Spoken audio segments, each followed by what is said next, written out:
Did you know that one of the greatest risks to your retirement portfolio can happen in the first years you retire? The timing of when you begin withdrawing money from your investments can dramatically impact your long-term wealth. It's called sequence of return risk, and the danger is very real. When you make regular withdrawals from investments while market returns are down, your portfolio shrinks faster because the investments are worth less.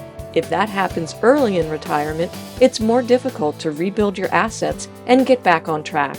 You could even deplete your portfolio before the good returns show up. But there are ways to protect yourself from negative returns in the early years of your retirement, including reducing risk in your portfolio and modifying spending in down market years. For more information on how to pursue a successful retirement, call or visit our website today.